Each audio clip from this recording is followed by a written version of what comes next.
Dudhsagar waterfall के।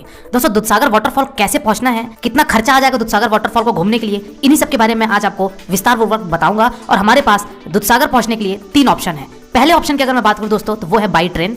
दूसरे option की बात करूं दोस्तों वो है आपका बाई जीप, यानी कि अगर आप सुमो से जाना चाहते हैं तो सुमो से जा सकते हैं। और तीसरे ऑप्शन की अगर मैं बात करूं दोस्तों तो वो है आपका ट्रैकिंग करने का, यानी कि आप रेल मार्ग होते हुए ट्रैकिंग करके भी दूधसागर वाटरफॉल पहुंच सकते हैं और इस दूधसागर वाटरफॉल का आप नजारा देख सकते हैं, घूम सकते हैं और फोटोशूट करवा सकते हैं। चलिए दोस्तों विस्तार पूर्वक मैं वर्णन करता हूं एक एक करके। सबसे पहले बात करते हैं दोस्तों कि दूधसागर वाटरफॉल हमको पहुंचना कैसे है। दोस्तों इसके लिए आपके पास जो 3 ऑप्शन मैंने आपको बताए ये तो है ही, लेकिन अगर आप बड़े एरिया से आते हैं तो सबसे पहले ये बताऊंगा कि ये गोवा में पड़ता है, यानी कि गोवा और कर्नाटक के बॉर्डर में हमारा दूधसागर वाटरफॉल पड़ता है। तो अगर आप गोवा ट्रिप बनाए हैं, चाहे साउथ गोवा का ट्रिप बनाए, चाहे आप नॉर्थ गोवा का ट्रिप बनाए, आप गोवा ट्रिप कर रहे हैं तो इसके लिए आपको 1 दिन और समय देना पड़ेगा दूधसागर वाटरफॉल घूमने के लिए। चलिए दोस्तों बात करते हैं कि अगर हम दूधसागर वाटरफॉल ट्रेन से जाना चाहते हैं तो हमारे पास क्या ऑप्शन है। दोस्तों यहाँ से आपको वास्को डी गामा या फिर आपका मडगांव जो साउथ गोवा में पड़ता है, वहां से आपकी पैसेंजर ट्रेन यानी कि लोकल ट्रेन चलती है जो कि आपको दूधसागर वाटरफॉल पहुंचा देंगे। वास्को डी गामा कोलम एक पैसेंजर चलती है, तो आप कोलम रेलवे स्टेशन तक आ सकते हैं। दोस्तों कोलम रेलवे स्टेशन और दूधसागर रेलवे स्टेशन की अगर मैं दूरी की बात करूं तो यह आपका 11 किलोमीटर पड़ जाता है और आपकी ट्रेन कोलम स्टेशन तक आएगी, यानी कि आपको 11 किलोमीटर पहले उतार देगी दूधसागर वाटरफॉल से।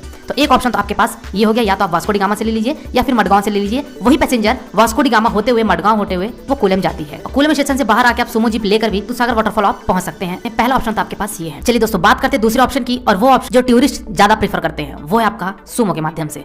दोस्तों सबसे पहले आपको आना पड़ेगा मडगांव से 48 किलोमीटर की दूरी पे पड़ता है आपका मोलेम। दोस्तों मोलेम एक जगह है जहां पे आपको बस वाला या फिर अगर आप प्राइवेट व्हीकल से आ रहे हैं तो आपको वहां पार्किंग करनी पड़ेगी, क्योंकि उसके आगे गोवा गवर्नमेंट की तरफ से आपको टैक्सी करनी पड़ेगी, यानी कि सुमो करना पड़ेगा और वो सुमो वाला आपको दूधसागर वाटरफॉल एंट्री गेट तक आपको छोड़ेगा। तो सबसे पहले आप मोलेम पहुंच जाइए। अगर आप स्कूटी किए हुए हैं, अगर आप गोवा घूम रहे स्कूटी से तो 1 दिन एक्स्ट्रा ऐड कर लीजिए और आप स्कूटी से भी मोलेम तक पहुंच सकते हैं। पार्किंग करने की वहां फैसिलिटी है। या फिर अगर आप अपने प्राइवेट व्हीकल से आ रहे हैं तो प्राइवेट व्हीकल से भी आप मोलेम तक पहुंच सकते हैं, या फिर आप बस से भी आ सकते हैं। चलिए दोस्तों बात करते हैं यहाँ से मोलेम से हमको सुमो मिलेगी, वो सुमो का थोड़ी सी बुकिंग प्रणाली को समझ लेते हैं। दोस्तों ये सुमो वाला आपको 5% बैठाएगा। अब वो डिपेंड करता है कि आपकी टीम में अगर 5 मेंबर हैं तो वेल एंड गुड, अदरवाइज अगर आपकी टीम मेंबर में 2 हैं 3 हैं तो आपको वेट करना पड़ेगा जब तक वो 5 सवारी नहीं हो जाती। पहली चीज तो ये। दूसरी चीज ये कि दोस्तों ये सुमो वाला आपका 700 रुपए पर हेड चार्ज लेगा और ये जो सफर है ये आपका 45 किलोमीटर का लग जाएगा, जो कि पानी के बीच से आपको जाना पड़ेगा। सुमो में पानी भी प्रवेश हो जाता है जब आप दूधसागर वाटरफॉल की ओर बढ़ेंगे तो ये जो सुमो चलती है ये गोवा गवर्नमेंट की तरफ से चलाई जाती है, जिसका पर हेड 700 रुपीज लगता है, जो कि राउंड ट्रिप का होता है। आपको वो ले जाएगा और वापस आपको छोड़ेगा। तो दोस्तों ये सुमो आपको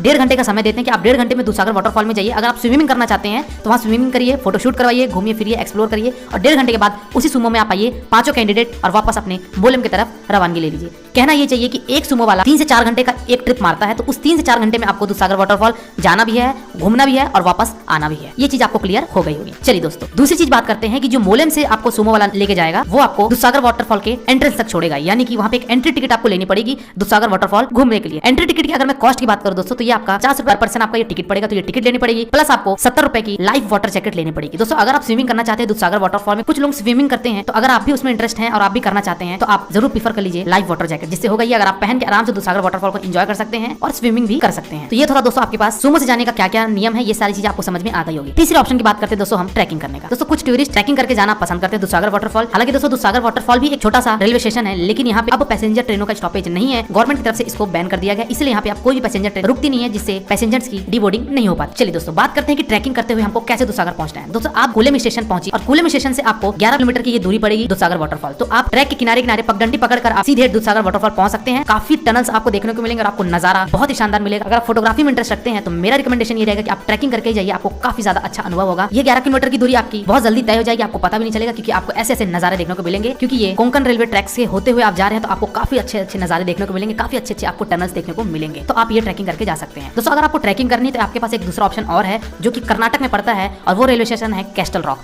दोस्तों अगर आप कैस्टल रॉक से आना चाहते हैं या अगर आप साउथ साइड से आ रहे हैं तो आप कैस्टल रॉक उतर जाइए और कैस्टल रॉक से भी आप ट्रैक के किनारे किनारे पगडंडी पकड़कर आप दूधसागर वाटरफॉल पहुंच सकते हैं। इसकी जो दूरी होती है कैस्टल रॉक से दूधसागर वाटरफॉल की ये आपकी 14 किलोमीटर की होती है, और वही अगर मैं बात करूं कोलम से दूधसागर वाटरफॉल की तो ये आपकी 11 किलोमीटर की होती है। तो अगर आप ट्रैकिंग करना चाहते हैं तो आप या तो कोलम उतर के आप ट्रैकिंग कर सकते हैं, या दूसरा ऑप्शन आप कैस्टल रॉक से पकड़ के आप उस लाइन से भी आ सकते हैं, यानी कि आप कैस्टल रॉक से भी आ सकते हैं या फिर आप कोलम से भी दूधसागर वाटरफॉल पहुंच सकते हैं और अपना दूधसागर वाटरफॉल को एक्सप्लोर कर सकते हैं। लेकिन एक चीज का ध्यान रखिएगा कि दूधसागर वाटरफॉल को घूमने के लिए आप मानसून को अवॉइड करिए, क्योंकि मानसून में नजारे तो बहुत अच्छे हो जाते हैं, लेकिन यहाँ पे बारिश में यात्रा करना थोड़ा सा कठिन हो सकता है, इसलिए आप अवॉइड करिएगा मानसून के टाइम पे। तो या तो आप मानसून के बाद आइए या फिर आप मानसून से पहले आइए। अगर आप गर्मी में भी आते हैं तो भी आपको काफी अच्छा नजारा देखने को मिलेगा दूधसागर वाटरफॉल का। दोस्तों एक चीज ये बताना बताना चाहूंगा कि वहाँ किसी भी तरीके की आपको कोई खाने पीने की व्यवस्था नहीं रहेगी। तो अगर आप दूधसागर वाटरफॉल जाना चाहते हो तो अपने साथ कुछ स्नैक्स पकड़ लीजिए, वाटर बॉटल पकड़ लीजिए, ताकि आपको किसी भी तरीके की कोई परेशानी ना हो। तो अगर आप ट्रैकिंग करते हैं तो सबसे कम दाम में आपका ट्रैकिंग हो जाएगा। उसके बाद अगर आप ट्रेन से आते हैं तो ट्रेन और सूमो करते हैं तो ट्रेन और सूमो से भी आपका कॉस्ट लगभग 500 रुपए पड़ जाएगा। और वही अगर मैं बात करूँ कि अगर आप मोले में आकर सूमो पकड़ के जाते हैं दूधसागर वाटरफॉल तो ये आपका 1000 रुपए आ जाएगा पर पर्सन। तो इस हिसाब से आप देख सकते हैं कि आपको दूधसागर वाटरफॉल कैसे घूमना है। 3 ऑप्शन मैंने आपके बताए, जो भी आपको बेस्ट लगे उस ऑप्शन को आप प्रीफर कर सकते हैं।